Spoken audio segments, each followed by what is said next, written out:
a really wonderful Caravaggio. This is a painting, The Calling of St. Matthew in San Luigi di Francesi in Rome. In the Cantarelli Chapel. That's right, in the larger church.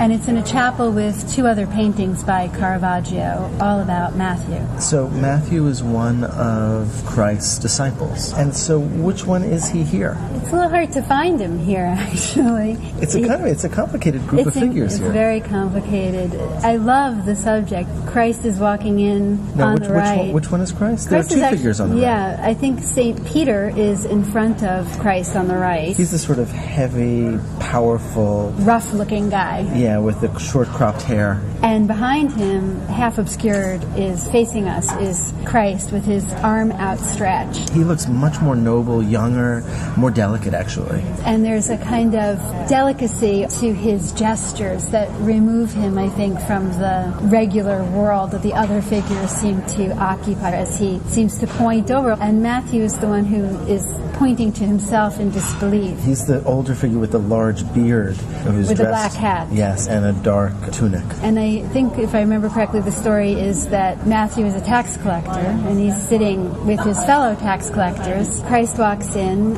and sees Matthew and basically says, "You, come with me." And there's this moment of conversion. This is this incredible moment of spiritual awakening. Right, which is a very typical subject in Baroque art. So this notion of transformation. At this moment that Christ says, "Hey, you're coming with me," Matthew points to himself.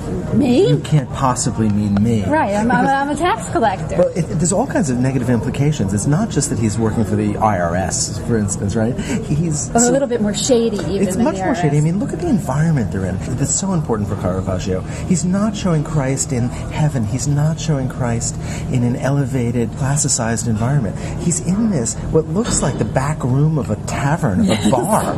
And when we look at it, I mean, it looks like he's surrounded by younger men who are counting money. Yeah, they're leaning over sort of greedily, the figure especially on the left, counting money. And they're armed. Yes. They've got swords. They're dressed in very fancy clothing. Yeah, you sort of imagine one of them whipping out their swords any second and getting into a barroom brawl almost. That's right, but there's this real sense that this money is not gotten legally. I mean, imagine if you walked into a bar now and you walked into the back room and there were very overly dressed, ostentatiously dressed young men with guns counting money. Would that be an environment you would want to be in? That's what makes this moment of conversion all the more wonderful. But how potent this must have been when this painting is made in 1599, 1600, when Christ is being shown in really this much more contemporary environment, and all of this is made real.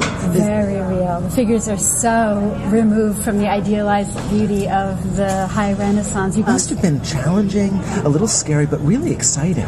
Caravaggio brings the spiritual down to an everyday level that we can all totally relate to instead of that distance that was there in the high Renaissance. Which is really interesting if you think that, these are paintings in Rome with all the pomp and ceremony of Rome, and Caravaggio is giving such a fresh... It's wonderful. It's really fabulous, isn't it? The thing that I always think about with this painting when I try to relate it to living in the 21st century, I imagine sometimes my own version of a greedy moment. Maybe it's the holidays and I'm supposed to be shopping for friends and family, and instead I'm buying something for myself and I'm getting my credit card out. Try to imagine Christ walking in the door of Banana Republic and saying, I've chosen so you. Out of context. Look at the way that Caravaggio is handling light here, because it's not just Christ walking in. He is the embodiment of a kind of spiritual force, in that as he points to Matthew, and your eye can go from his glance across his hand to Matthew's finger. Following that diagonal line. Of the sunlight, which seems to be pouring in, maybe a doorway that they've opened, who knows what. And it's as though that point of Christ almost sends this piercing ray to Matthew that gets to him, but also in a way interrupts this moment of reality in the tavern, so that he's sort of suspended between this moment of calling and transformation and conversion, but also this is still immersed in his reality. Of course, that's also a very Baroque characteristic of this taut, extreme moment of time. And also what's very Baroque about it that I really appreciate is this way that the divine has entered everyday life. And we see that in St. Teresa and in so many other Baroque paintings. In a sense, the Baroque is taking these intensely spiritual forms that have come out of the Renaissance, maintaining the high naturalism and really building on the high naturalism of the Renaissance, but putting it in an environment where, as you said earlier, it is completely accessible and very, very real and immediate. And there's something to me sometimes even, not just real and immediate, but almost pedestrian and dirty. Yes. I mean, if you look at the bare feet of Peter, of Christ, there's something gritty about Caravaggio's realism. Look at the window. It seems as if those panes have been covered so as not to let light in. The walls look dirty and grimy. This is not an ideal environment at all. Well, I have one thing that's always been, I thought, very curious. If you look at Christ's hand, there's a lot of attention that's compositionally on that hand, right under the cross of the window.